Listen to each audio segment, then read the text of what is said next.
Bueno, buenos días a todos. Vamos a continuar con la parte de equilibrio. Si mal no recuerdo, la última clase habíamos dejado en estas últimas filminas, en donde ahora la idea es preguntarnos y plantear y poder calcular qué pasa cuando yo quiero disolver una determinada cantidad de una sal y saber si se va a producir o no precipitado, o también cuando yo mezclo dos soluciones en donde tengo sales disueltas que son distintas, eh, si existe o no la posibilidad de formar un precipitado o no.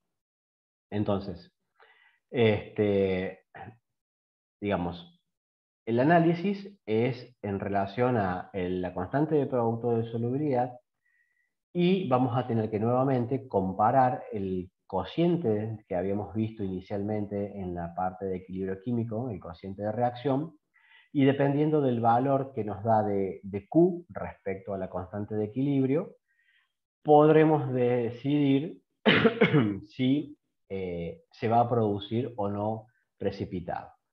Entonces, ¿cómo saber si se va a formar un precipitado? Bueno, vamos a tener que primero plantear la constante de equilibrio, como hicimos recién, y en lugar de colocarle KPS, porque yo tengo concentraciones que pueden ser o no las del equilibrio, le coloco, digamos, reemplazo la K de constante por el Q del cociente de reacción.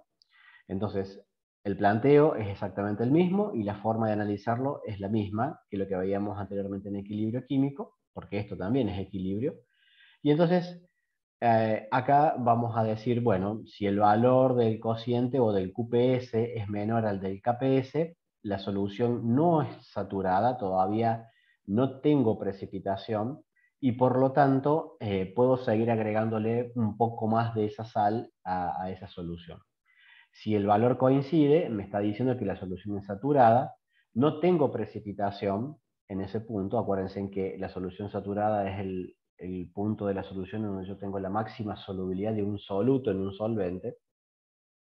Y obviamente si el cociente sobrepasa el valor del KPS, el equilibrio se va a desplazar hacia la izquierda, es decir, ya tengo un exceso de los iones en solución que van a empezar a, digamos, a precipitar entre sí para compensar a partir del principio de Le Chatelier, digamos, y equilibrar al valor de KPS. Bueno, yo acá tengo un ejemplo que siempre lo resolvemos en pizarrón, pero bueno, haciéndolo en la pantalla por ahí se puede demorar más tiempo y no puede ser tan prolijo, así que lo pasé a la filmina y se los publiqué.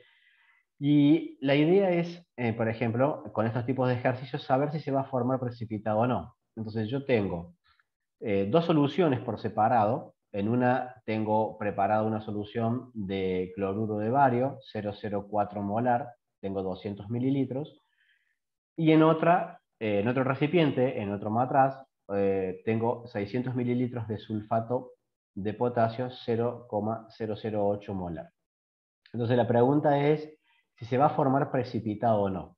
Entonces, lo primero que tengo que entender es que si se va a formar precipitado o no, quiere decir de que tengo que plantear una ecuación en la cual me permita a mí entender cuál es el precipitado. Entonces, lo que tengo que hacer primero, antes que nada, es decir, bien, yo tengo mi sal, y dijimos que era cloruro de bario, ¿está bien? Entonces tengo cloruro de bario por un lado, y esta va a reaccionar con sulfato de potasio, ¿no es cierto? Entonces, si va a reaccionar con sulfato de potasio, yo planteo la sal, y acá tengo que poner un 2. ¿Está bien? Entonces, estas serían las dos sales que yo voy a mezclar. ¿Qué sucede? Lo que tengo que entender es que se va a producir un compuesto, un precipitado, que lo tendré que buscar en la tabla. ¿Cómo sé yo qué va a reaccionar con qué? Cuando yo mezclo dos soluciones que tienen dos sales distintas, tengo que analizar, digamos, los aniones y los cationes que se pueden llegar a disociar y a, digamos, compensar entre sí para formar un nuevo compuesto. Esa es la idea de este ejercicio. Entonces, yo por un lado tengo el bario, ¿está bien? Y por otro lado tengo el sulfato. Con lo cual, entonces, ahí ya distinguí el posible cation que se puede combinar con el anión de la otra sal, porque la combinación van a ser entre cationes y aniones, ¿no es cierto? Y por otro lado, tengo el potasio y al cloruro, que es parte del cloruro de bario. Entonces, lo que yo voy a decir es, bien, el bario se tendría que combinar con el sulfato, bien, y el potasio con el cloruro para formar los nuevos compuestos. Entonces, yo acá lo que voy a plantear es sulfato de bario más 2 cloruros de potasio. Bien, todo esto está acuoso, ¿no? Es parte de acuoso, esto es acuoso porque está en solución, esto es acuoso y esto es acuoso. El que podría llegar a precipitar es el sulfato de bario. Yo le hago una flecha así indicando precipitación. ¿Y por qué no lo hace el cloruro de potasio? Si ustedes se fijan en la tabla, el cloruro de potasio no figura porque es una sal que se disocia completamente, entonces tiene un valor de KPS muy grande y por lo tanto eso, al no estar en la tabla, lo que me está diciendo es que se disocia completamente. Entonces, si se va a formar esta sal, que es el sulfato de bario, tendré que ver qué cantidad de sal se va a formar, compararla con el valor del KPS, ¿está bien? Y decidir después qué sucede, si precipita o no precipita, ¿está bien?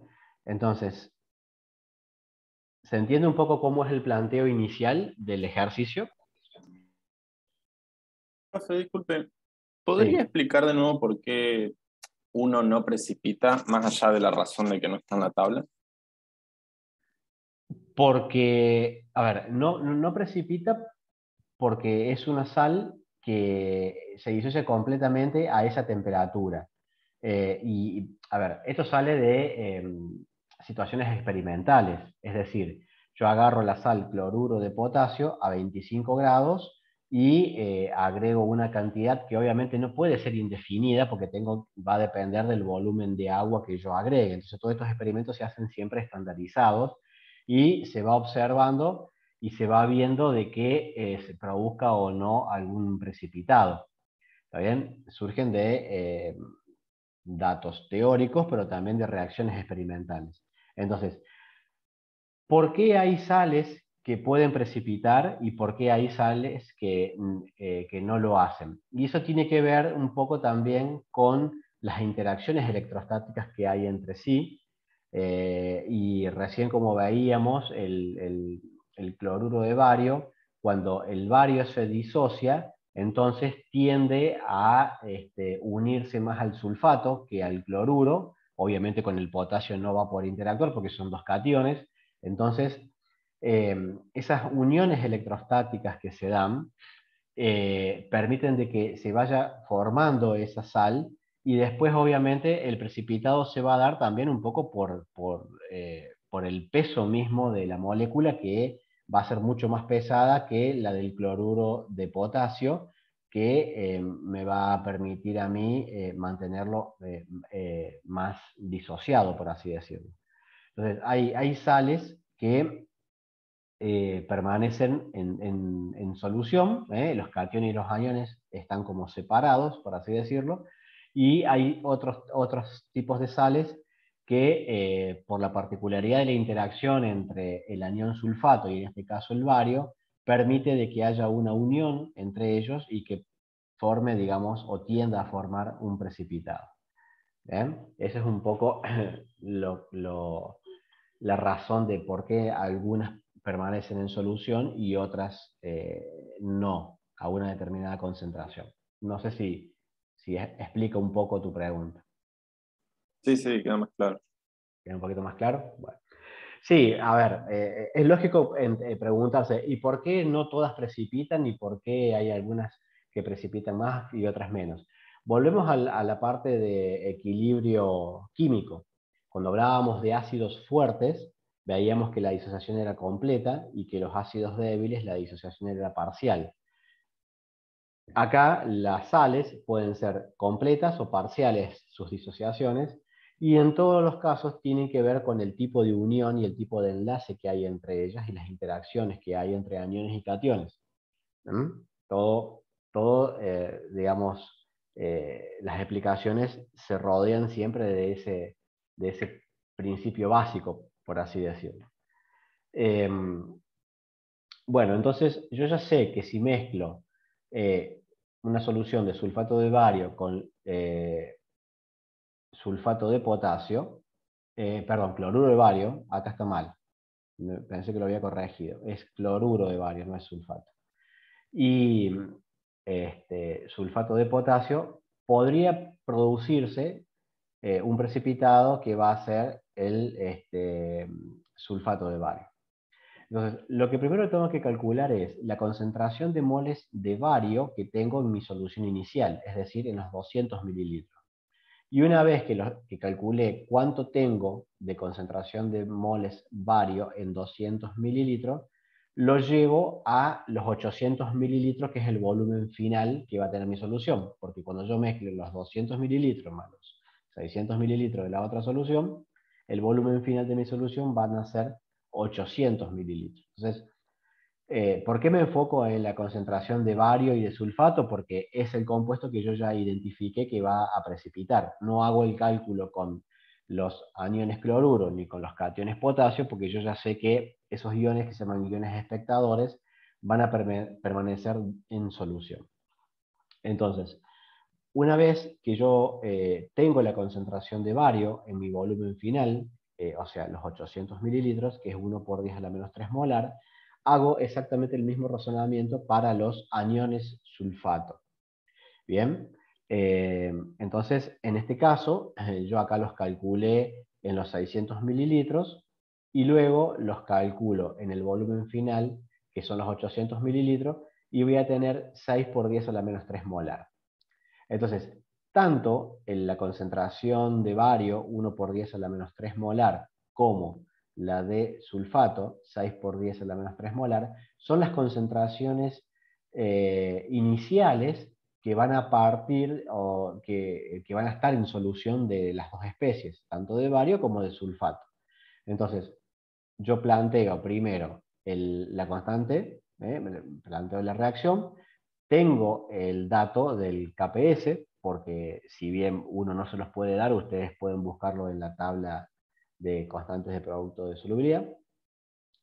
Y reemplazo, digamos, el coeficiente K, porque no sé si es el equilibrio o no, por el Q, y planteo, digamos, la ecuación del equilibrio y calculo, digamos, el valor de Q. Con el valor de Q, comparado con el de la constante de equilibrio, voy a poder decir si la solución está sobresaturada, saturada o insaturada. En este caso, como la concentración de Q es mayor a la de la constante de equilibrio, lo que me está indicando es que la solución pasó el punto de saturación en estas concentraciones y que se va a producir un precipitado.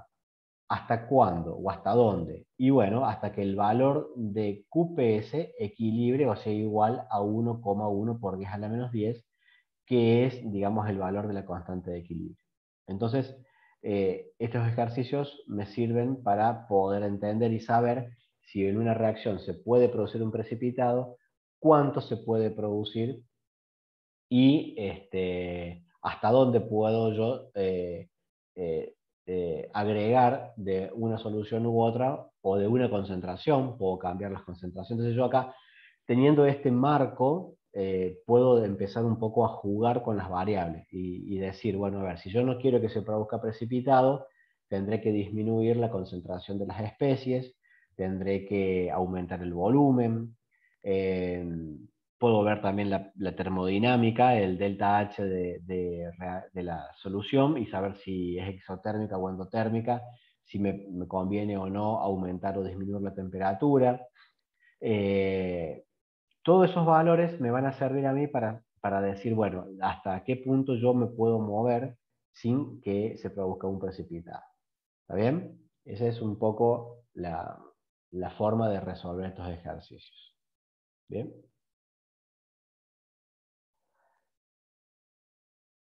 Bien. ¿Se entiende el ejercicio o no se entiende? Sí, sí, no está complicado. No, En, no, no es... sí, perdón. en este caso nos daba, el ejercicio originalmente nos daba el valor de KPS, ¿no? Sí, el valor de KPS lo tienen que tener de alguna forma. Supongamos que ahí en el ejercicio no, creo que no lo coloqué, pero digamos, es una tabla de constantes que no tiene sentido que ustedes se lo sepan. O sea, es como si tienen que trabajar con un ejercicio de termodinámica y tienen que sacar los datos de entalpía, entropía o lo que fuere. Digamos, son datos que están en tablas y que ustedes los pueden tener siempre a su alcance para poder, digamos, utilizarlos. Así que olvídense, porque al ser valores, a ser constantes de equilibrio, son datos que los tienen disponibles siempre ustedes y los pueden tener disponibles, de hecho, cuando tengan que hacer algún ejercicio en el parcial, si les toca, de este tipo. Eh, lo que tienen que tener bien en claro es, digamos, la regla de decisión de qué pasa con el valor del QPS, en este caso, respecto a, comparativamente, el valor de la constante de equilibrio que lo tengo de tabla. Entonces, eh, esto sirve simplemente para hacer un análisis comparativo, ¿m? Pero quédense tranquilos que al ser un dato lo pueden tener de una forma u otra. ¿M? Oye, Bien, recuerden que cuando yo les coloco este símbolo acá es porque es, digamos, lo importante que hay de la clase de las filminas. Y si bien el ejercicio de recién no estaba con este símbolo, no quiere decir que ustedes no los tengan que ver, pero hay cosas que por ahí le tienen que prestar un poquito más de atención para entenderlo. Todo lo que vimos de este ejercicio anteriormente ya lo venimos viendo, digamos, en la parte de equilibrio, por eso tampoco es que le voy a poner que todo sea tan importante. Pero sí, digamos, como un tema más, los factores que afectan a la solubilidad, porque nosotros tenemos que tener en cuenta, cuando trabajamos con este tipo de problemas, ¿qué es lo que queremos? Tenemos que tener en claro qué es lo que queremos. ¿Queremos que se forme un precipitado o no queremos que se forme un precipitado? Entonces, dependiendo de lo que querramos, vamos a tener que mantener o estandarizar las condiciones para que esto suceda. Entonces, algunos de los factores que afectan a la solubilidad puede ser el efecto de la temperatura, que ya esto lo habíamos visto un poco en la parte de soluciones. Entonces, nosotros tenemos sales que generalmente, en su mayoría, cuando aumenta la temperatura, favorece la solubilidad. En esa parte, cuando inicialmente hablamos, allá por mediados de mayo aproximadamente, yo les había dicho que había un tema termodinámico en el medio que todavía, como no lo habíamos visto, no lo podíamos decidir y definir tan taxativamente. Entonces, eh, ahora, entendiendo qué es la entalpía de disolución y cuál es el valor que nos puede llegar a dar, es decir, si es una entalpía endotérmica o exotérmica, yo puedo decir si me conviene aumentar o disminuir la temperatura. Acuérdense en que la constante de equilibrio es constante mientras la temperatura se mantenga constante. Si la temperatura cambia, el valor de la K cambia. Entonces, en una sala hipotética AB, en donde se disocia en especies A más y en B menos, si yo lo conozco al delta H de disolución, o lo puedo calcular, ya también sabemos calcular delta H, podré saber si la reacción es endotérmica o exotérmica. Entonces, yo ya sé que si la reacción es endotérmica, se ve favorecida eh, la solubilidad si yo aumento la temperatura, porque si aumento la temperatura, aumenta la constante de equilibrio y aumenta la solubilidad. En una reacción exotérmica sucede todo lo contrario. Entonces, si yo quiero favorecer la solubilidad de una sal, tendré que enfriarla para poder favorecerla. ¿Está bien? Entonces, eso es un poco lo que está relacionado con el efecto de la temperatura. Este gráfico, que lo habíamos visto en soluciones, eh, siempre veíamos que la mayoría de las sales aumentaba su solubilidad a medida que aumentaba la temperatura, y en algún momento me preguntaron por qué el sulfato de cesio disminuye. Bueno, justamente porque el delta H de solución es negativo. Entonces si yo, es una reacción más bien exotérmica, al aumentar la temperatura estoy desfavoreciendo la solubilidad. Debería enfriarla para poder obtener una solubilidad adecuada, depende de lo que yo necesite también. Bien. Otro factor que afecta la solubilidad es que yo puedo calcular eh, qué quiero que se solubilice o qué no quiero que se solubilice. Y esto se llama separación de iones por precipitación fraccionada. ¿Cuándo se utiliza esto? Cuando yo tengo una mezcla de iones en una solución y quiero hacer una separación gradual y selectiva de alguna de las especies. Entonces, en este caso, lo que tengo que hacer es justamente entender eh, el concepto de equilibrio de solubilidad, y con los datos de tabla, yo ya sé que si tengo una solución con iones, con aniones cloruro, bromuro y ioduro, y quiero separarlos entre sí, porque me interesa un compuesto X, entonces digo, bueno, a ver, qué voy a hacer primero? Si yo le agrego, puedo agregarle plata y formar o cloruro de plata, el bromuro de plata o ioduro de plata. Entonces, el KPS, como ya tengo los datos tabulados, me va a decir, bueno, ¿quién va a precipitar primero? Entendiendo esta tabla, a ver, ¿cuál de las tres sales va a precipitar primero?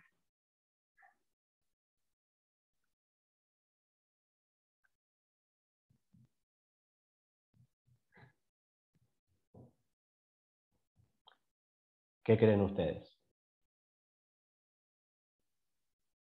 El que tenga el KPS menor puede ser. Debería, ¿no? Sí, es el que menos solubilidad tendría. No sé si es Claro. correcto lo estoy diciendo. Sí, sí. Sí. O sea, acuérdense en que el KPS me indica, digamos, cuán soluble es o no una sal. Mientras más pequeño sea el valor, lo que me está indicando es que esa concentración es muy chica en solución, que yo tengo la sal más bien asociada como sal y no como especies plata y yoduro. Entonces, lo que voy a hacer yo primero es agregar plata, y lo puedo calcular hasta un determinado punto en donde yo precipite todo el ioduro. Después el bromuro, por lo que veo acá, y me va a quedar en la parte, digamos, de la solución, el cloruro de plata. Tengo que tener cuidado porque estos valores pueden parecer muy lejos, pero a lo mejor hay muy poca diferencia en cuanto a la masa que yo tengo que agregar. Generalmente acá se agrega, por ejemplo, no sé, nitrato de plata, que es una solución que se disocia completamente. Entonces, los aniones nitrato no van a interactuar con el cloruro, no van a competir en realidad con el cloruro, el bromuro y el ioduro, y la plata se va a encargar de ir precipitando cada una de estas especies. Eh, ¿Qué es lo que se hace primero? Se agrega plata y se calcula, de acuerdo al volumen y las concentraciones que yo tengo, qué cantidad de yoduro de plata se puede formar. Y ese precipitado me va a quedar en el fondo y voy a tener un sobrenadante. Entonces, ese sobrenadante, ahí, por ejemplo, puede contener todavía las especies bromo y las especies cloro. Entonces, lo que hago generalmente es filtrarlo, es decir, agarro un embudo, le pongo un papel de filtro y filtro toda mi solución, y entonces en el filtro va a quedar retenido todo el yoduro de plata, supongamos que fuese este. Al vaso de precipitado, al final, lo que va a pasar va a ser la solución de bromuro de plata y de cloruro de plata, y le vuelvo a agregar un poco más de plata hasta que empiece a precipitar el bromuro, y vuelvo a hacer lo mismo. Hago como distintas filtraciones secuenciadas hasta separar por completo el cloruro de plata, que es el que yo quiero obtener, supongamos. Entonces, de esa forma, yo ya puedo ir caracterizándolos. En la industria metalúrgica y en la minería se utiliza mucho este concepto, porque yo con esto puedo variar la solubilidad de algunos compuestos y hacer extracciones selectivas, por ejemplo. ¿Bien? Otra variable que puedo tener se llama efecto del guión común. Es decir, lo que yo tengo acá es una sal en la cual le agrego otra sal que tiene un guión que es común a la primera. En este caso yo tengo una sal que es yoduro de plomo, ¿está bien? Tengo la disociación y a esa sal le agrego yoduro de potasio. Entonces, hay un guión que es común entre ellas dos, que justamente es el yoduro. Entonces, si yo hago el balance completo de mi solución, digamos en mi equilibrio, voy a tener del lado de los productos una mayor concentración de ioduros. Por lo tanto, esta concentración de ioduros, sumada a esta otra, al ser mayor en el equilibrio, entonces va a tender a que el plomo se asocie más al ioduro para formar yoduro de plomo y que precipite. Entonces, de esa manera, lo que se produce es un precipitado que en este caso tiene un color amarillo, que me indica que se formó yoduro de plomo.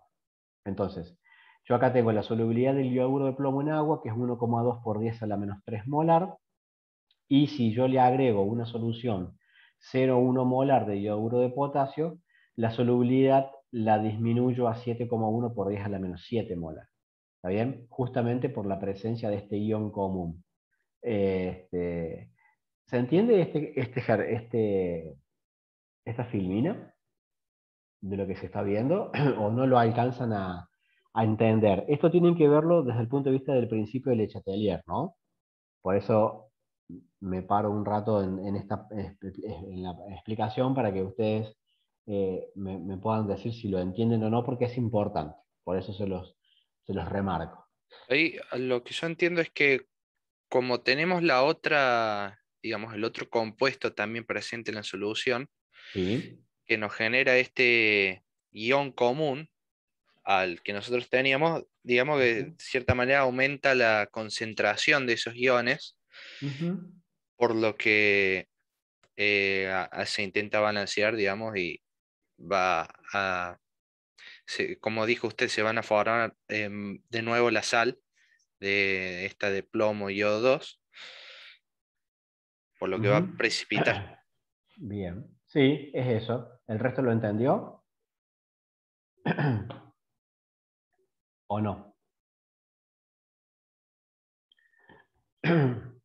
Si hay uno solo que entiende, me preocupa.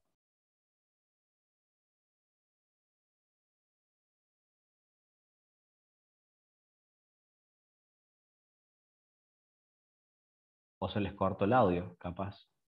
No, están escribiendo en el chat. No, no me escriban en el chat, por Dios, que tengo que ver el chat, tengo que escucharlo a ustedes, tengo que ver la pantalla emergente que me aparece un mensaje de otro lado. Ustedes no saben lo que es dar clase por Zoom, ¿no? Igual, según el chat, no se entendió tanto.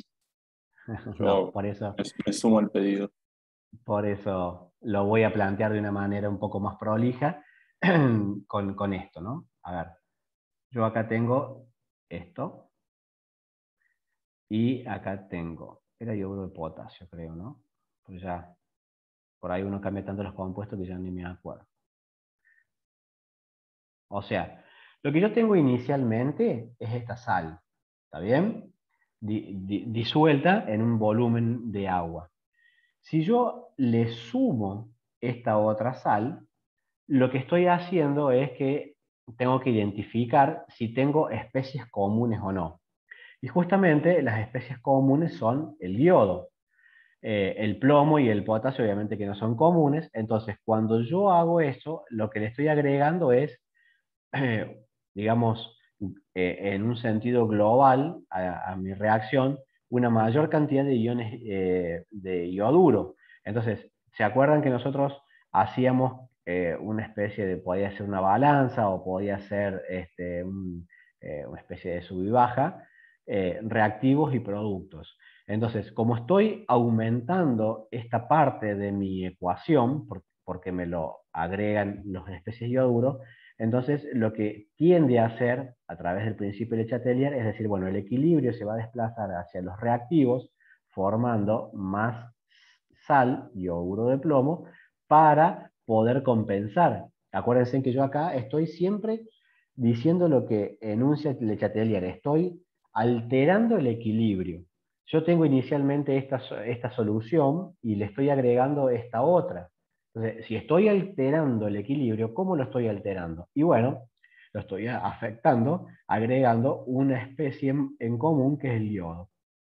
Por lo tanto, el yodo, al disociarse, va a estar en la parte de los productos y al tener una mayor concentración de yoduro, el equilibrio va a tender a formar más precipitado en forma de yoduro de plomo, que es justamente lo que se ve, digamos, en ese, vaso de precipitados, ahí esa solución de color amarillo. Claro. ¿Está bien? Profe, ¿y por qué con el plomo y no con el potasio? Porque el potasio es una especie que permanece disuelta. Además, digamos, el compuesto que se va a formar, si yo agrego yoduro, el yoduro de potasio va a interactuar. eh, el potasio va a interactuar tanto con las especies de yodo que yo agregué más las que están en solución. ¿Está bien? Pero selectivamente, la interacción entre el yodo y el plomo va a ser mayor y por lo tanto va a tender a formarse yoduro de plomo y el potasio va a quedar en solución. ¿Está bien? Porque si yo me voy a la tabla y quiero buscar el valor del KPS del yoduro de potasio, probablemente no lo encuentre y eso me está indicando de que es una sal que tiene una disociación muy grande y que no me conviene analizarlo porque yo sé que se va a formar primero yoduro de plomo antes de que se vuelva a formar yoduro de potasio. ¿Está bien? Esto, ustedes siempre, el por qué se forma una sal y no la otra, lo tengo que analizar con las posibilidades, como me lo planteaste recién. A ver, yo tengo dos formas de que se me forme, o más yoduro de plomo o más yoduro de potasio. Está correcto verlo desde ese punto de vista, porque, a ver, el yodo que yo agrego va a ser común para las dos reacciones, si yo lo estoy viendo de esta manera. Entonces, ¿por qué el yoduro va a afectar mucho más a la precipitación con el plomo que con el potasio? Justamente porque la sal yoduro de potasio es una sal que tiene, digamos, un valor de KPS relativamente bajo y el yoduro de potasio es una sal que tiene un valor de KPS muy grande. Entonces, lo primero que va a suceder es la precipitación del yoduro de plomo, por descarte. ¿Bien? Profe, pero entonces puede que el compuesto que agreguemos ya tenga menos KPS que el que estaba y pasa al revés. Que el compuesto que agreguemos, a ver, estoy pensando en un ejemplo. ¿Qué podría agregar que sea? A ver, podría agregar, sí, puedo agregar nitrato de plomo, por ejemplo. Entonces, si yo agrego nitrato de plomo o alguna sal de plomo que tenga una alta solubilidad, ahora va a suceder al revés. Yo tengo una mayor concentración de plomo y por lo tanto el equilibrio se va a tender a desplazar hacia la derecha para disociar más la sal. O sea, el efecto del guión común no hay que verlo como unidireccional, sino que hay que verlo bidireccional. Tengo que entender qué es lo que estoy agregando como guión común a otros y dónde va a estar agregado, si en la parte de los productos o en la parte de los reactivos. Está bien el planteo, está buena la pregunta. Porque ¿qué pasa si yo agrego una sal que sea distinta y a lo mejor lo que yo estoy favoreciendo es la disociación de una de las especies? ¿Viene por ahí o no? La pregunta. Perdón. Sí, sí, sí. Bien. O sea, es el efecto de un guión común. El guión común puede estar del lado de los productos o puede, digamos, favorecer también la formación o la disociación. Depende. Depende de lo que yo quiera eh, utilizar. Generalmente cuando yo agrego un guión común, lo agrego para favorecer la precipitación, no la solubilidad. ¿Mm? Para favorecer la solubilidad puedo cambiar otras condiciones como la temperatura o las concentraciones. ¿Bien? No es lo común, pero puede suceder porque, a ver, estoy analizando un equilibrio y el equilibrio puede ir hacia la formación de productos o hacia la formación de reactivos. Eso está claro. ¿Bien? Bueno, otro punto importante es el efecto del pH. Y acá empezamos a combinar algunos temas entre ellos, entonces hay que tener un poco de cuidado cuando se lo analiza. No es complejo, hay que entender el concepto de pH también, que está asociado a lo que es equilibrio químico. Supongamos que yo tengo un hidróxido como el hidróxido de magnesio, acá planteo la disociación, ¿está bien? ¿Y qué pasa? A ver, ahora empiezo a jugar un poco con el pH. Es decir, yo puedo manipular la solubilidad o en la formación de un precipitado a través de la temperatura, a través de agregar un guión común, selectivamente agregando un compuesto, o también lo puedo hacer variando el pH de una solución. Entonces, si yo tengo una solución de hidróxido de magnesio, obviamente la solución es a qué pH va a tener aproximadamente. No lo digo en cuanto a números, sino cualitativamente. ¿Qué va a ser? ¿Una solución ácida o una solución básica? ¿Ácida? ¿Cómo, perdón? No se escuchó.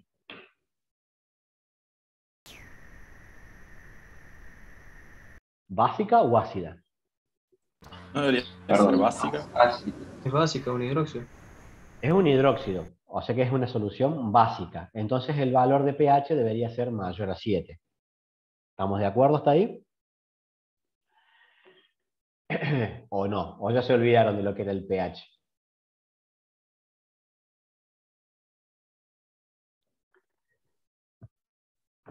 Bien. Teóricamente es una solución básica, y de hecho lo es. Varios están preguntando que se escucha mal. ¿Hay algún problema con el audio o es puntual de alguien? Yo lo escucho bien. Yo a ustedes también, y de a ratos quien me habla no lo escucho muy bien, así que no sé si es también la persona que me está planteando que no me escucha, pero por ahí puede ser un problema de su PC. Bueno, a ver, partiendo de que yo tengo un hidróxido, la solución es básica, por lo tanto el pH entonces tiene que ser mayor a 7. Entonces, ¿qué pasa si yo acidifico esa solución? Es decir, le agrego un ácido. Al agregarle un ácido, los protones del ácido van a empezar a competir con los oxidrilos. Entonces voy a consumir los oxidrilos y por lo tanto la solubilidad de esta sal va a tener que aumentar para compensar esa falta de aniones oxidrilos que hay. Por eso el equilibrio se desplaza hacia la derecha favoreciendo la solubilidad. ¿Está bien?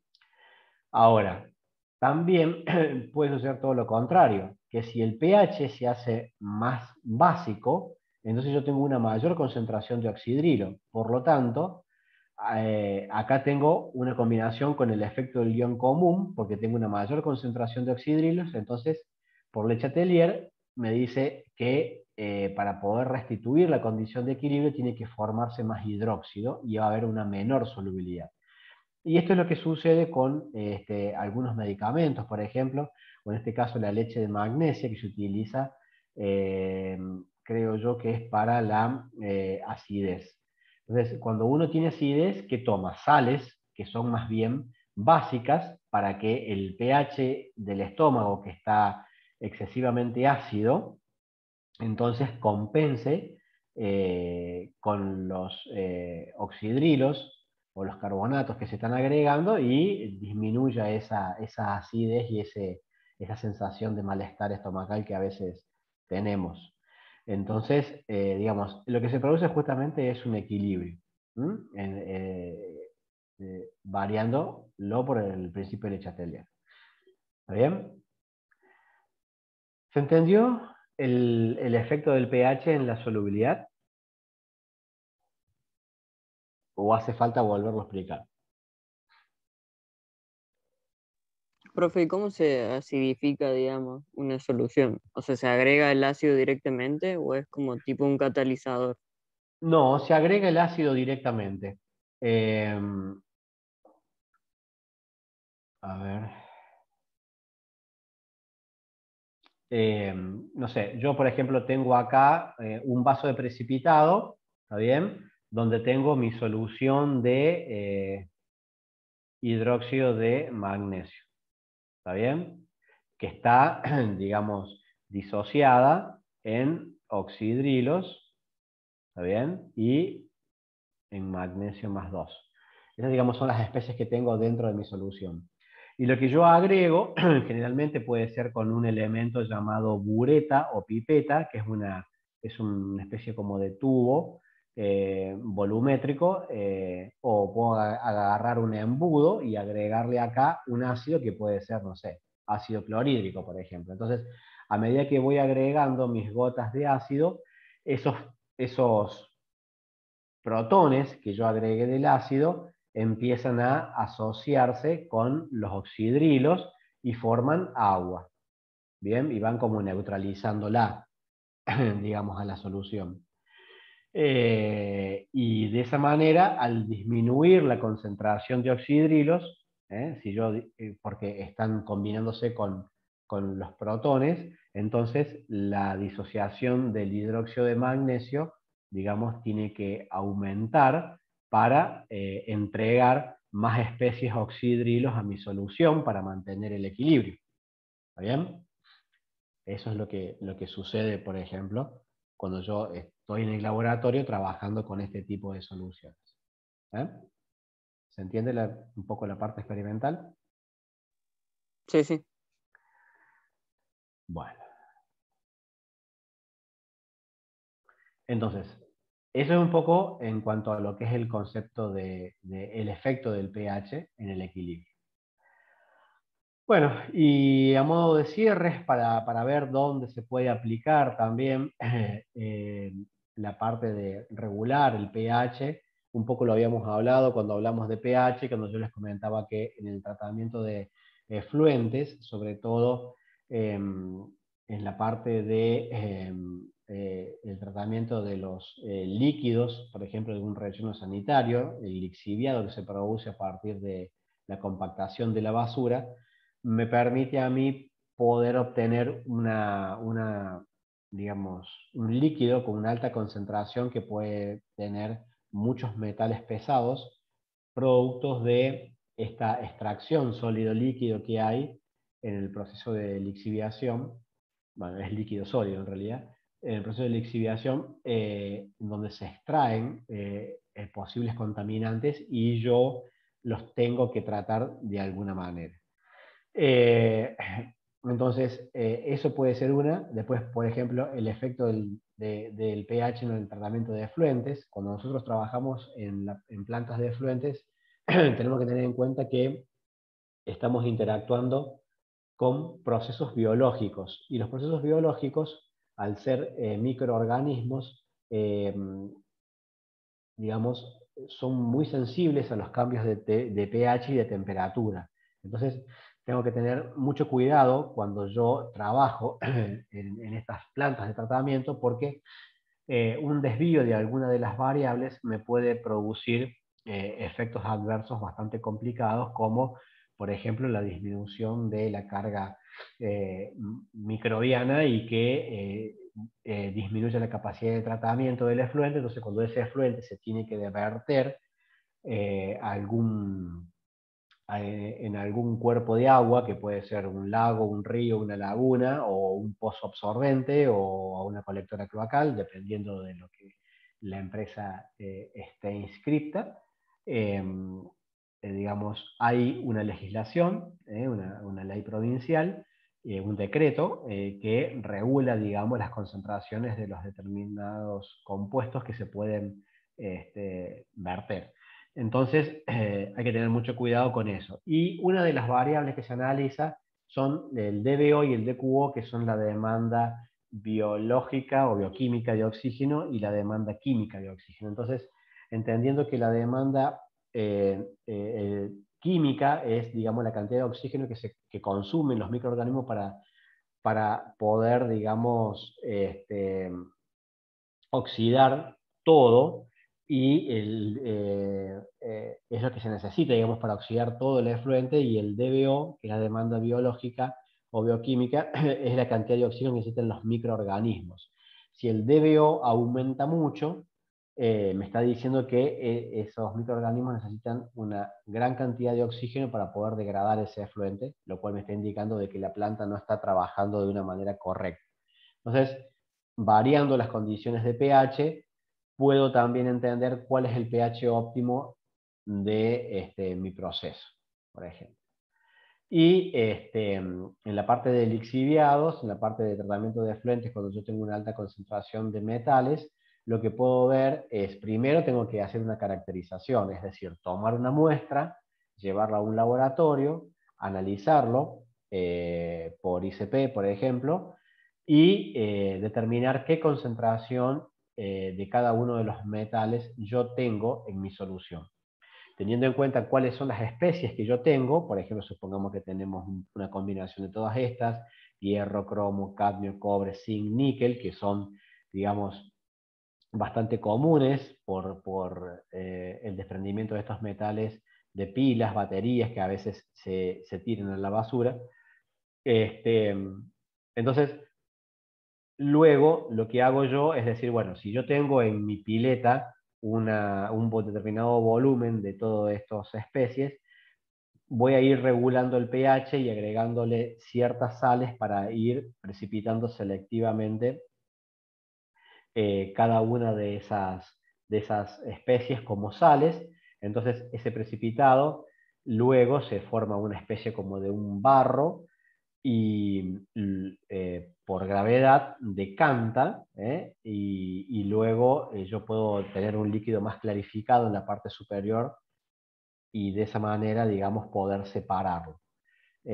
Son formas, digamos, de poder hacer un tratamiento. Entonces, por ejemplo, yo acá tengo la entrada de mi efluente, acá tengo los tanques de reacción, que los agito y les voy agregando las distintas sales. Se va produciendo, digamos,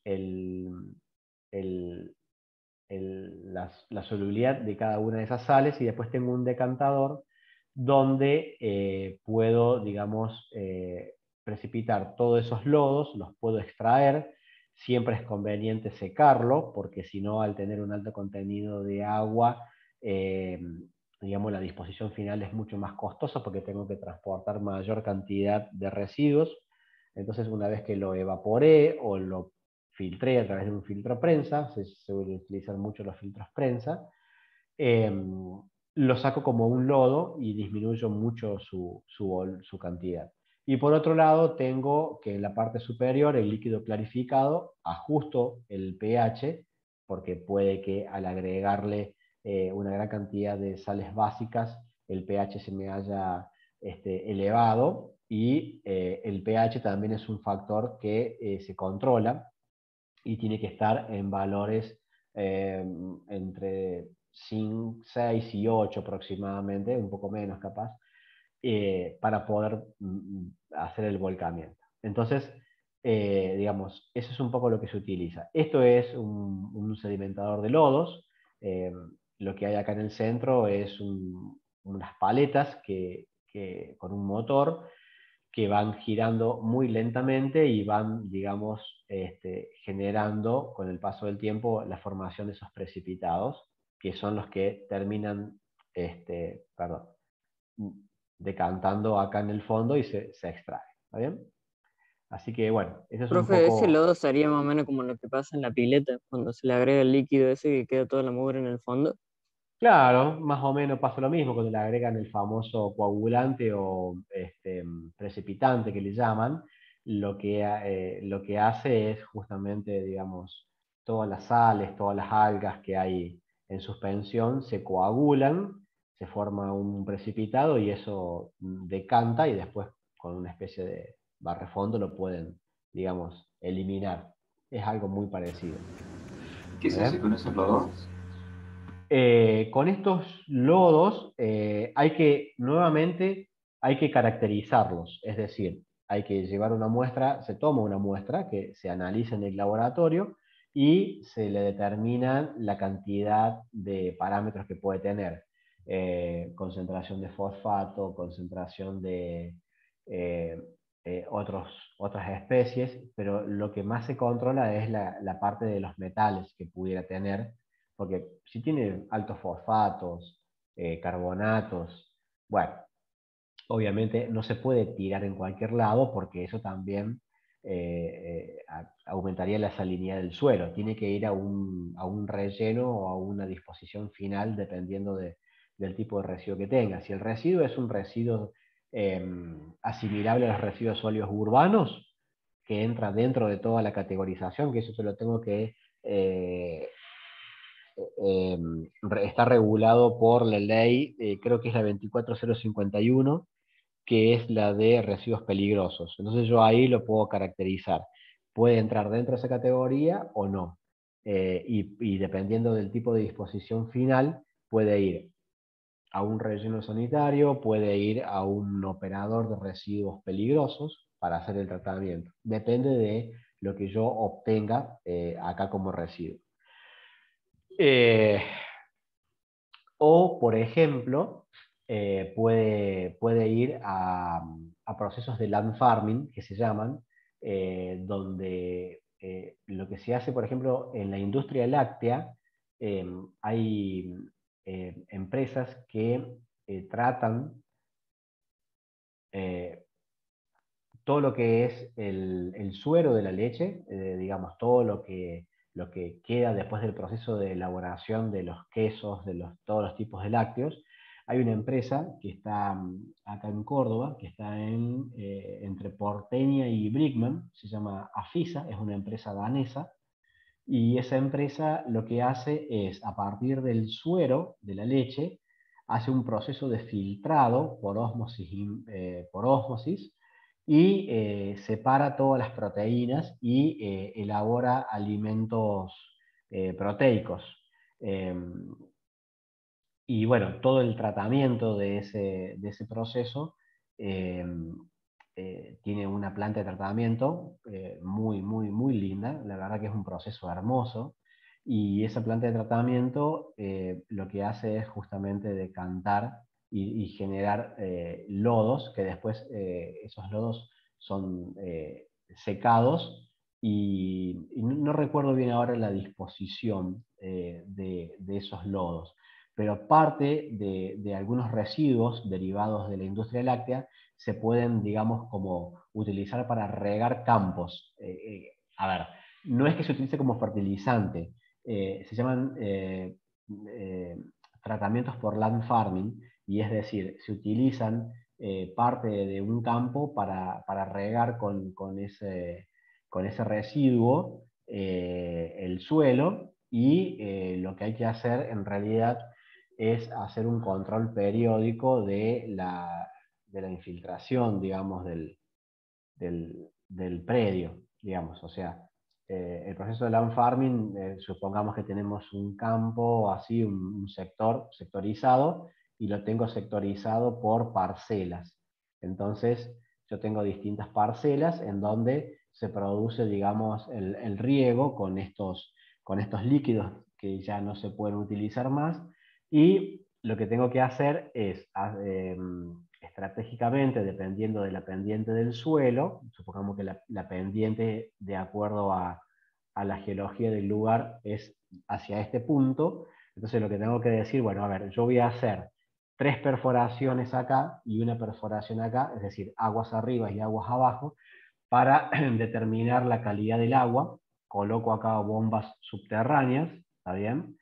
Y permanentemente monitoreo la calidad del agua para ver que no se esté produciendo una mayor infiltración de la que se tiene que producir en el suelo.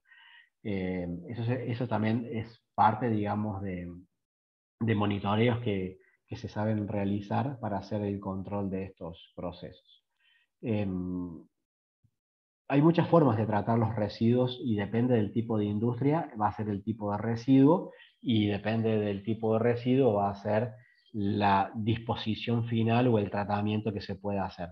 En algunos casos no son tan costosos como estos, y en otros casos se tenga que enviar a un operador autorizado de residuos para poder, digamos, disponer finalmente esos residuos. Tiene que quedar todo asentado, todo lo que se entrega, lo que se destruye o lo que se entierra, para digamos, es parte, digamos, de las buenas prácticas de medio ambiente. Así que bueno, ese es un poco, digamos, a modo de cierre, lo que hablábamos de la variación del pH. O sea, ¿dónde se puede aplicar todos estos conceptos? ¿Está bien? Bien. ¿Esto también se aplica para el tratamiento, por ejemplo, de cloacas? Sí, ese sedimentador que veíamos recién se utiliza también en las plantas de depuradoras. Sí, sí, exactamente.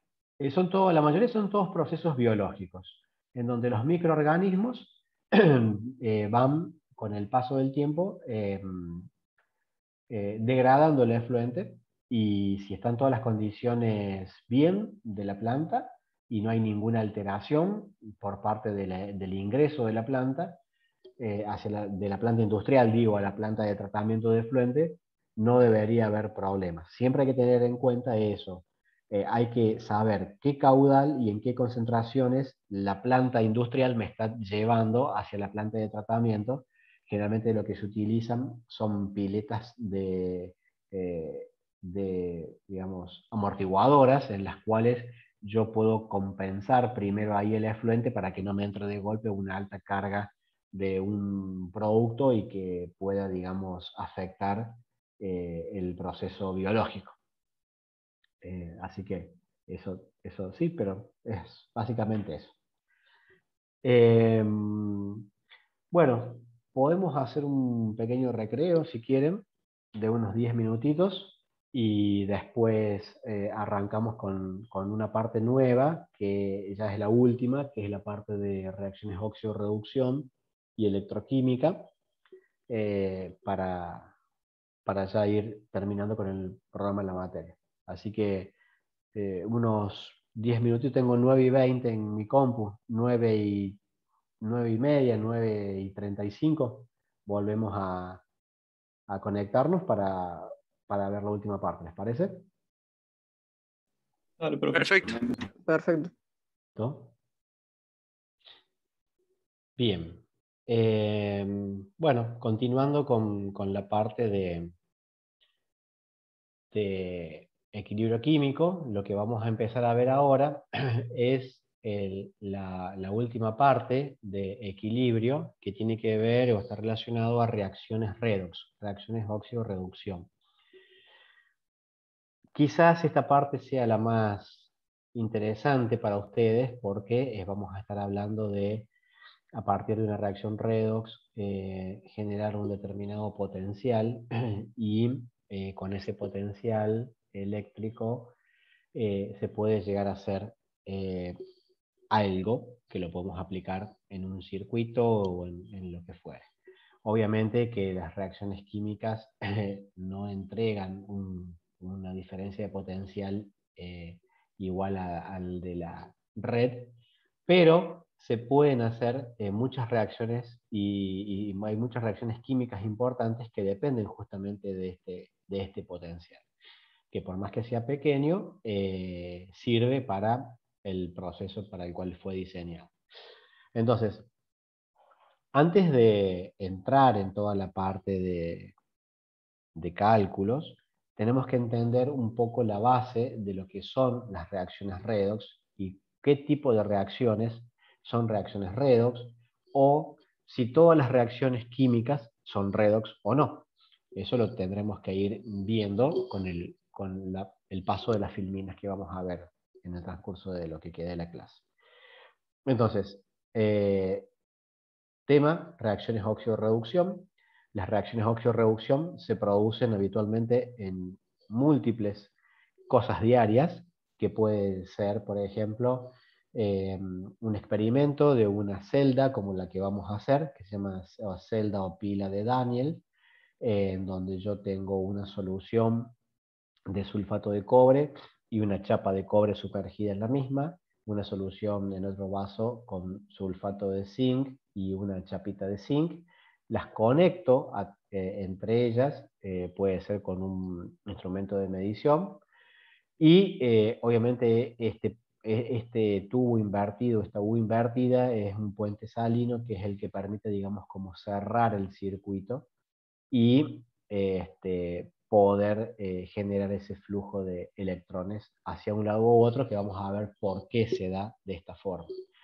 Lo podemos ver habitualmente en estructuras oxidadas, corroídas, o el pardeamiento enzimático que se da en una fruta o en una verdura cuando es expuesta, por ejemplo, al ambiente.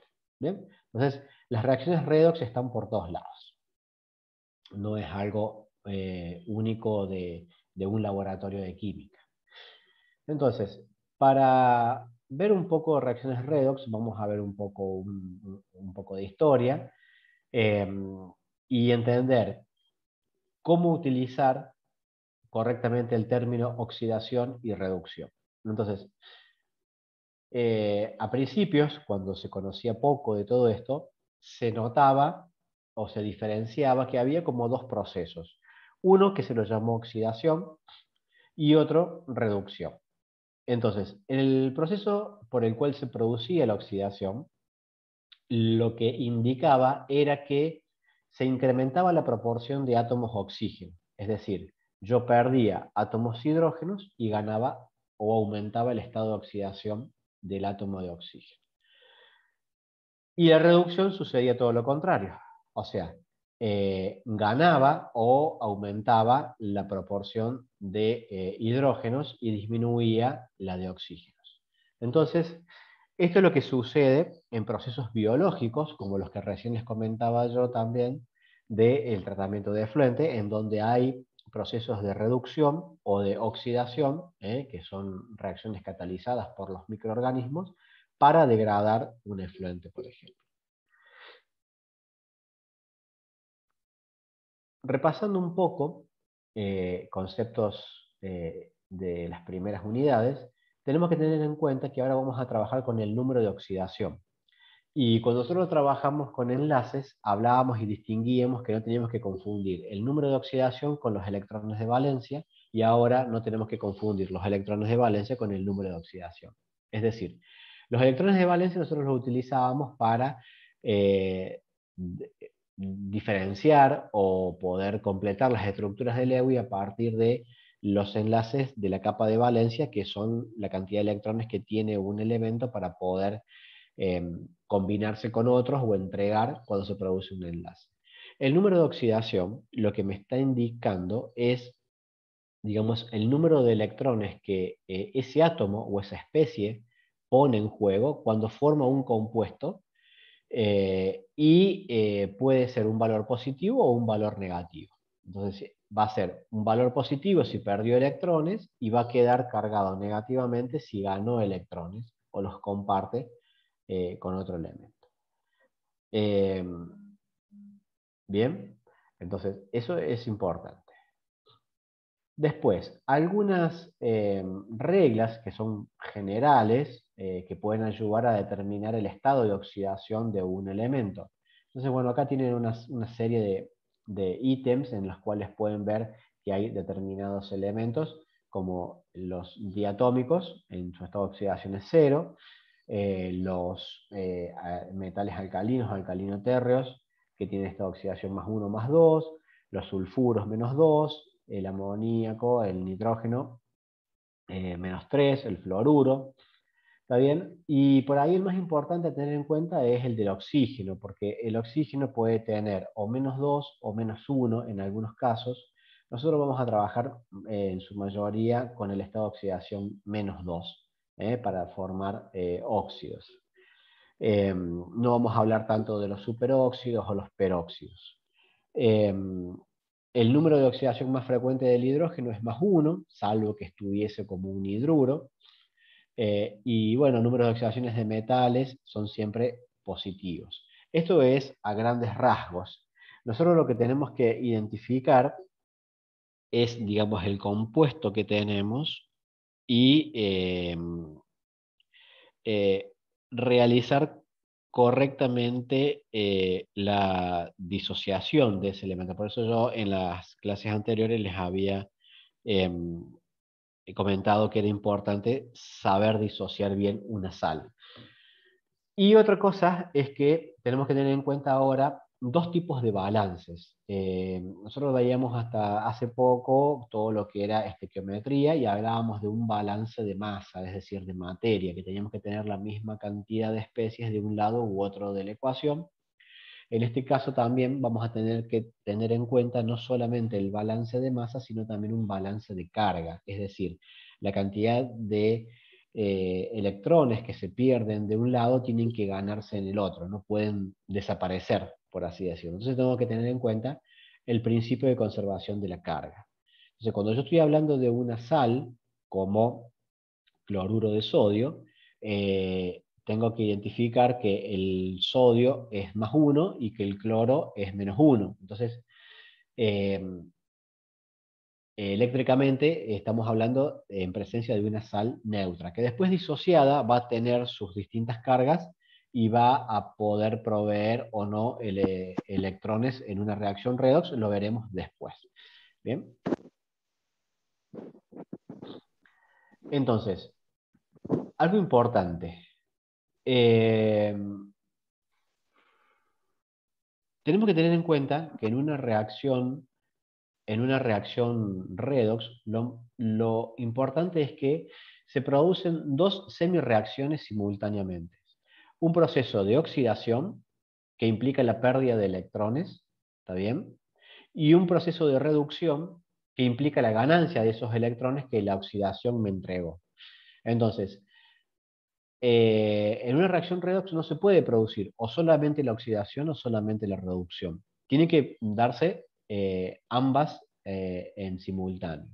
Entonces, cada una de ellas se llaman hemireacciones o semireacciones y, como les digo, siempre que se produce una oxidación debe producirse simultáneamente una reducción. Así que ténganlo en cuenta, esto es importante. ¿Bien? Entonces, vamos a empezar a introducir algunas palabras nuevas al lenguaje de la química, que al principio pueden sonar un poco incoherentes, pero tienen su lógica. Y cuando yo hablo de reacciones redox, ¿está bien? Estoy hablando de reacciones óxido-reducción. Entonces, en este caso, lo que yo voy a tener en mi proceso, en mi reacción, voy a tener dos agentes llamados agente reductor y agente oxidante.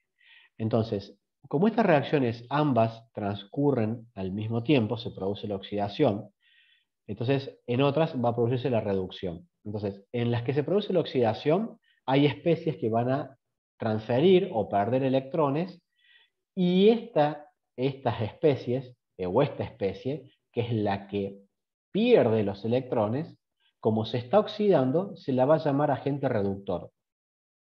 Y la otra especie, que es la que está ganando los electrones, se la va a llamar agente oxidante y es la que se reduce. Entonces, aparece, digamos, como la primer dicotomía en cuanto a lo que estamos diciendo, porque o se reduce o se oxida. Pero ¿por qué el que se reduce le llamo agente oxidante y al que se oxida agente reductor?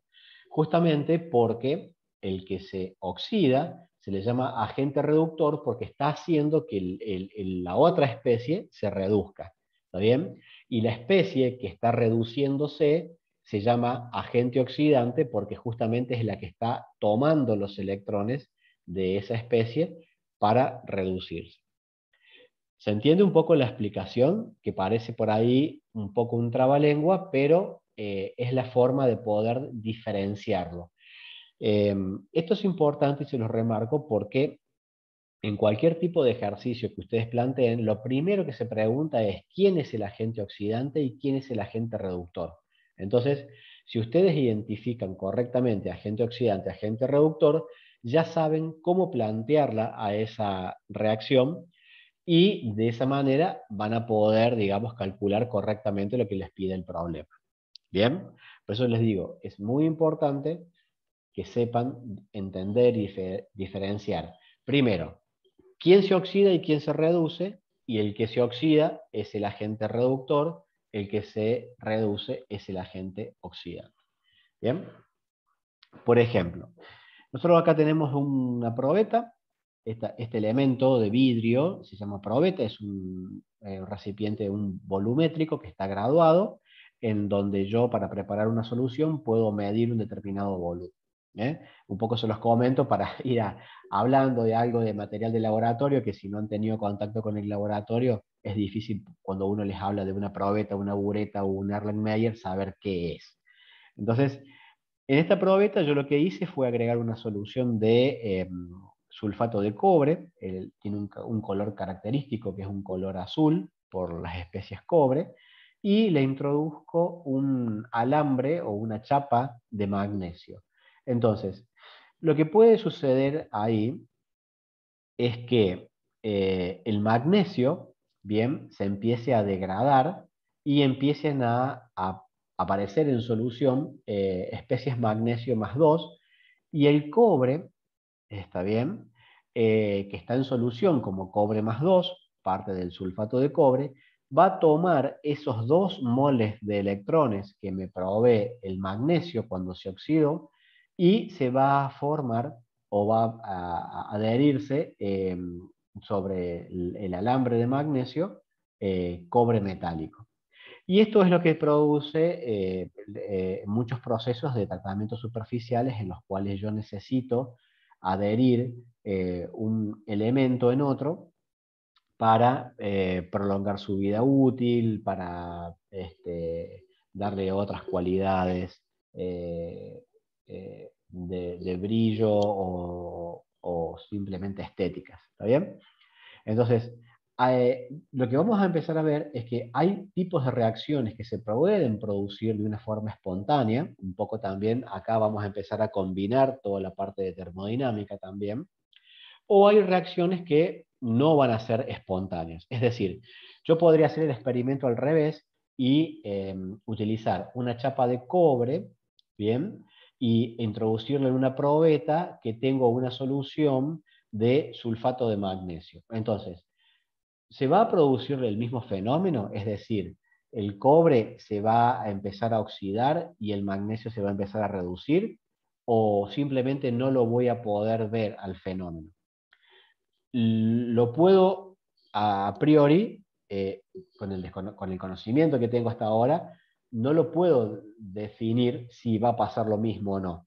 Eso lo voy a ver con la parte de tablas de potenciales de reducción, cuando lo veamos un poquito más adelante, por qué va a haber especies que van a tender a oxidarse más fácilmente y por qué hay otras que tienden a reducirse más fácilmente. Entonces, no todos los procesos se pueden dar. Y en el caso ese de que no se pueda producir un proceso, lo puedo revertir, puedo invertir la ecuación, pero tengo que tener en cuenta que para poder llevar a cabo una ecuación que no es espontánea, ¿qué es lo que tengo que hacer? ¿Qué tengo que utilizar? Si yo tengo una ecuación que no es espontánea.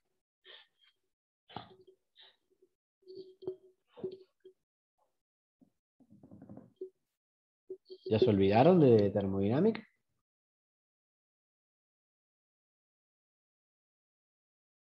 ¿Cómo, profe? ¿Puedo repetir la...? Supongamos que yo digo que esta reacción que se produce acá, con lo que ustedes conocen hasta ahora, ¿no? No les estoy pidiendo que vayan más adelante porque no hemos visto todo este tema. Pero esta reacción que se está produciendo acá es que el cobre se está reduciendo, es decir, está tomando los 2 moles de electrones que está perdiendo el magnesio. Y lo que yo voy a ver con el paso del tiempo es que el magnesio se empieza como a consumir y se empieza a precipitar cobre sobre las partes de esa chapa o ese alambre de magnesio.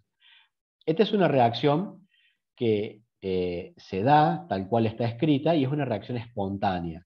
Ahora, si yo quiero hacer al revés, yo quiero que en realidad el que precipite o que el magnesio en realidad no se deteriore estando sumergido en una solución de sulfato de cobre. Para mantener el magnesio como metálico, yo necesito invertir esta flecha que está acá y llevar el equilibrio hacia el lado de los reactivos, que es donde yo tengo el magnesio metálico.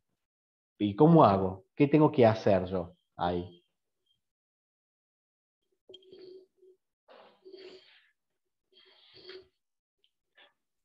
Disminuir la temperatura.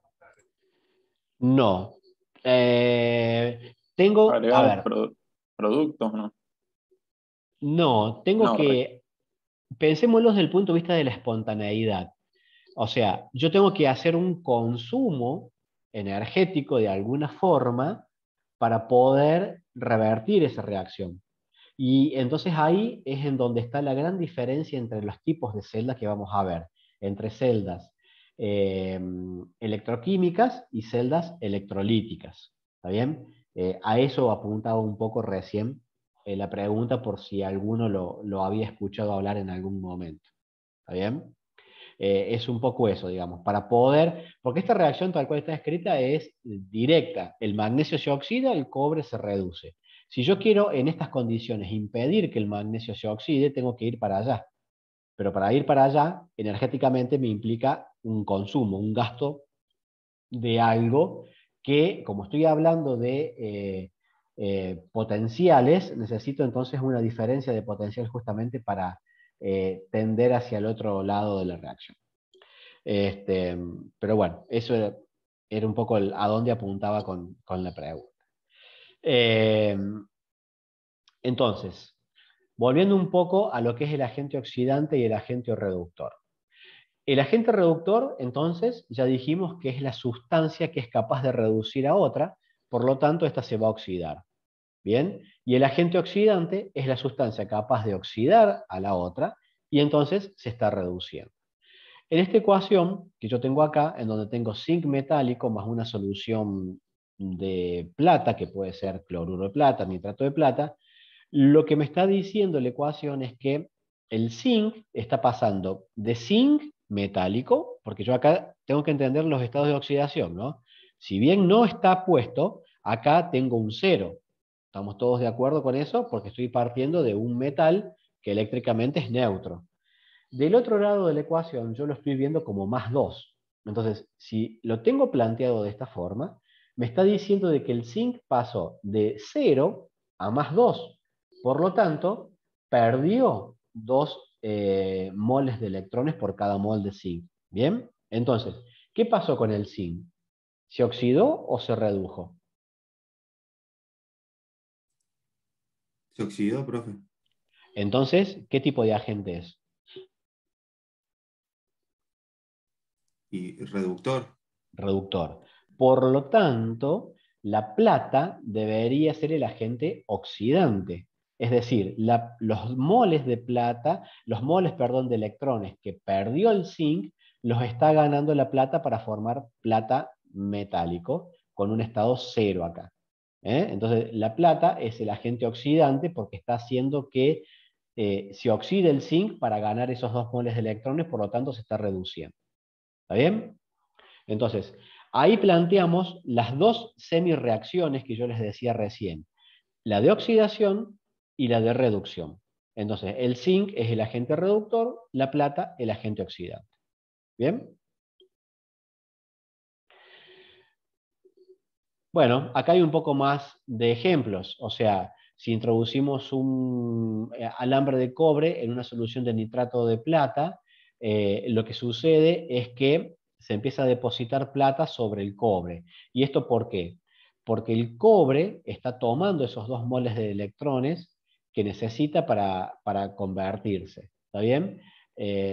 Perdón, el cobre está perdiendo los moles de electrones porque la plata es la que se está depositando sobre el cobre y la plata es la que se está reduciendo. Entonces, lo que se ve alrededor del alambre de cobre se empieza a ver como unas especies de partículas que se van adhiriendo, y justamente son las partículas de plata que al reducirse se convirtieron de plata más 1 a plata. ¿Bien? A ver que me fijo. ¿Qué tan rápido se da el proceso? Y depende de las condiciones, depende de las concentraciones, depende de las temperaturas también, pero es un proceso bastante rápido. Si yo sumerjo un alambre de cobre en un vaso de precipitado o en una probeta con una solución de plata, de nitrato de plata, por ejemplo, en cuestión de segundos se puede ver el proceso que están viendo ustedes ahí. Entonces, el cobre es el que se oxidó, por lo tanto es el agente reductor, y la plata, como se redujo, es el agente oxidante. Otro ejemplo. En este caso, lo que tengo que comprobar, digamos, es quién se oxida y quién se reduce. Entonces, cuando yo tengo una ecuación redox, lo que primero tengo que analizar es el planteo de la ecuación. Plantear la estequiometría de la ecuación y empezar a ver estado de oxidación por estado de oxidación de cada elemento, si varió o no. Porque pueden variar como no puede variar. Entonces, lo que hago es decir, a ver, primero me fijo el hierro en qué estado de oxidación está. Está como más 3 y pasó a 0. Entonces, en este caso, el hierro lo que hizo es variar su número de oxidación, porque pasó de más 3 a 0. El oxígeno, que pasó de menos 2, sigue con menos 2, por lo tanto no cambia su estado de oxidación. Ahora, veo qué pasa con el carbono. El carbono en el monóxido está como más 2 y acá está en el dióxido como más 4.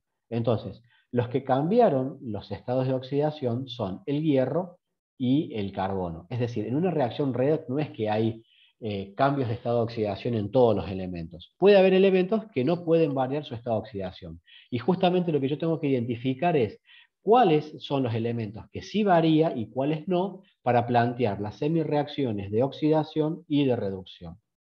Entonces, el hierro, que está pasando de más 3 a 0, lo que está haciendo está ganando 3 electrones. Y en el caso de la oxidación, el carbono, que está como más 2, pasó a más 4, con lo cual aumentó su número de oxidación. Esto quiere decir que perdió 2 electrones más, que son los que fueron a parar al hierro. Obviamente después tengo que hacer el balance, no solamente de carga, sino también de masa, para ver las cantidades. ¿Estamos de acuerdo con eso? ¿Alguna duda hasta acá de cómo se plantean las ecuaciones?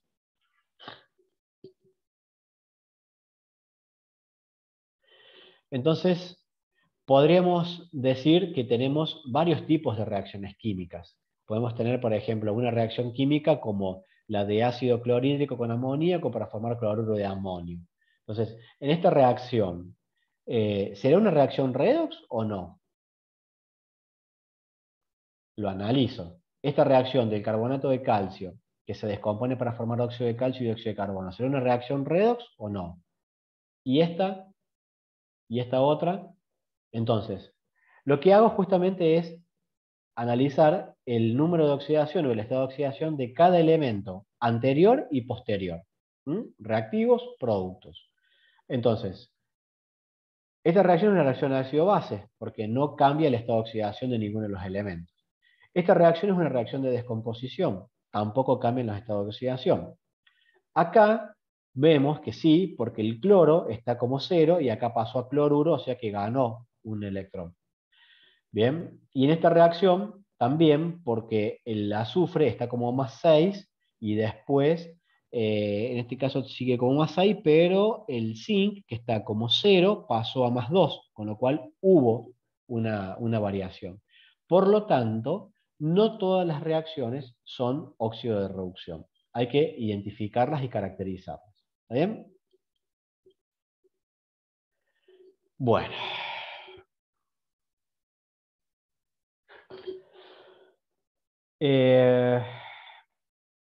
Para trabajar con reacciones redox tenemos que trabajar con un método que es un método de ajuste, digamos, que se llama el método del ion electrón. Es un método que no es difícil, pero que lleva un poco de tiempo poder plantearlo y no nos va a alcanzar para verlo de una manera adecuada y coordinada. Así que vamos a terminar en esta parte de la materia, acá, del tema, y la clase que viene vamos a retomarlo desde acá en adelante para poder entender cómo se plantea, digamos, el método si no lo conoce. A ver qué me preguntan. A ver.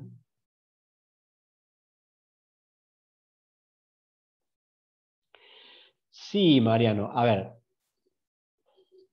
que sea más fácil darse cuenta quién se oxida y después darse cuenta quién se reduce, sí, pero tenemos que tener en cuenta que las reacciones que recién veíamos, acá, son reacciones que son relativamente fáciles para darse cuenta. Cuando trabajemos con reacciones un poquito más complejas en cuanto a la cantidad de especies, a eso voy con compleja, vamos a tener muchas especies que participan, entonces tenemos que analizar especie por especie su estado de oxidación, antes y después, ¿está bien? Porque puede suceder que muchas que creamos que se van a oxidar después no son las que se oxidan, y se oxidan otras y se reducen otras, entonces tenemos que hacer un análisis muy, muy, muy, muy delicado de la situación que tenemos planteada para poder plantear después correctamente la reacción redox.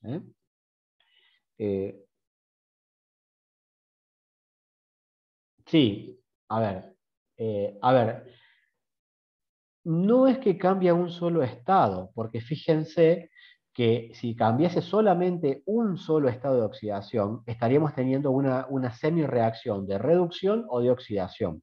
Y eso en las reacciones redox no sucede, porque sucede en combinación, tanto la reacción de oxidación como la de reducción. Lo que tenemos que identificar correctamente es quién se oxida y quién se reduce. Porque fíjense, acá yo tengo ácido sulfúrico más zinc que pasa a sulfato de zinc más hidrógeno. Entonces, si yo analizo el estado de oxidación del hidrógeno, está como más 1 en el ácido sulfúrico. El azufre está como más 6, el oxígeno es menos 2. Después, el zinc es 0. Ahora, si yo paso ahora al lado de los productos, el zinc ahora se combina con el sulfato para formar sulfato de zinc. Y también liberar hidrógeno. Entonces, ahora analizo el sulfato de zinc, a ver qué estado de oxidación tiene el zinc en el sulfato de zinc. Y acá el zinc está como más 2, y anteriormente yo lo tenía 0. Entonces, esta especie varió su estado de oxidación. Bien, lo saco de mi ecuación y lo identifico. ¿Qué pasó? Pasó de 0 a más 2. Entonces, ¿qué es lo que pasó con el zinc? ¿Ganó o perdió electrones? Perdió. Perdió. Entonces, si perdió, ¿qué ¿qué sucede con el zinc? ¿Se oxida o se reduce?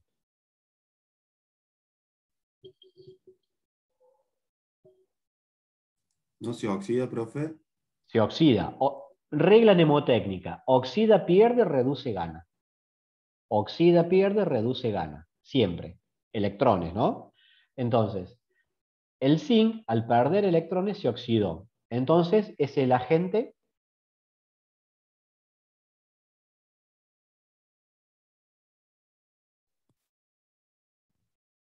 reductor. Veamos el azufre. El azufre está como más 6 en el sulfato, y como acá yo tengo sulfato, el azufre sigue estando como más 6. Entonces el azufre no cambia su estado de oxidación. Tiene que haber otro elemento que cambie. Vamos con el oxígeno. El oxígeno está como menos 2 en el sulfato, y acá también. Tampoco cambió. Entonces no me queda otra que el hidrógeno cambie. Y bueno, lo veo porque el hidrógeno acá está como más 1 y acá está como 0. Entonces, ¿qué pasó acá? Ganó electrones, porque estaba como más 1 y ahora pasó a 0. Entonces, el hidrógeno es el que se reduce y por lo tanto el hidrógeno es el agente oxidante. ¿Se entiende? Sí, se entiende. ¿Vamos? Bueno, esto es importantísimo. Esto lo tienen que tener bien claro porque si plantean mal y analizan mal el mecanismo de oxidación-reducción, plantean mal la reacción y plantean mal todo lo que viene después. Entonces, los ejercicios ahora se van a hacer complicados si no se plantean bien desde el principio. ¿Bien? Cuando nosotros trabajamos en estequiometría teníamos que tener muy en claro el balance de masa. ¿Bien? Para poder plantear bien la estequiometría y la reacción. En las reacciones redox, además del balance de masa, tenemos que tener bien en claro el balance de carga para plantear bien la semireacción de oxidación y la semireacción de reducción. Si yo las planteo bien, que para eso está el método del ion-electrón, que tiene determinados pasos a paso para poder ir calculándolo, una vez que yo lo planteo y planteo correctamente la ecuación redox, después puedo hacer todos los cálculos estequiométricos que quiera. Entonces, ahora los ejercicios se van a empezar a hacer un poquito más complejos porque tengo que tener en cuenta dos balances, un balance de masa y un balance de carga. ¿Bien? Entendiendo bien el método del ion-electrón, sale perfecto, no hay ningún problema. ¿Bien? Por eso hay que entenderlo bien y hay que acordarse y saber bien disociar las sales para no meter la pata en disociarla mal, porque si yo la disocio mal, eléctricamente el anión o el catión que estoy formando, si no es correcto, el estado de oxidación me puede cambiar y entonces ahí puedo cometer el error de plantear mal todo el ejercicio. Así que, bueno, vamos a dejar acá. Y la clase que viene vamos a retomar, digamos, toda la parte de esta acá del método ion-electrón. ¿Bien? ¿Dudas hasta acá?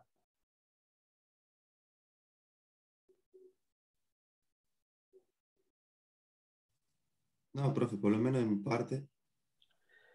Bueno. Yo creo que van a ver después las dudas. Sí, sí, obviamente. Dudas van a venir.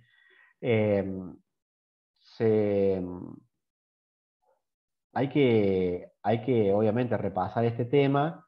Trato de ser lo más claro posible en cuanto a la explicación para que se entienda un poco y que lo puedan comprender después ustedes cuando lo vean. Así que, bueno, vamos a ir avanzando de esta forma. Bien, bueno. Entonces, si no hay dudas, los despido. Los vemos el viernes que viene, continuando con esta parte. Si pueden ir repasando un poco el método ion-electrón, por si surgen algunas dudas después, las podamos plantear en clase, estaría bueno. Y y bueno, y poder avanzar. Ya no queda mucho para terminar con la parte de óxido reducción, así que ya terminaríamos con la materia. ¿Bien? Bueno, chicos, fue buen fin de semana, ¿eh? Gracias, Bien, profe. profe. No, Buen profe, fin de- igual.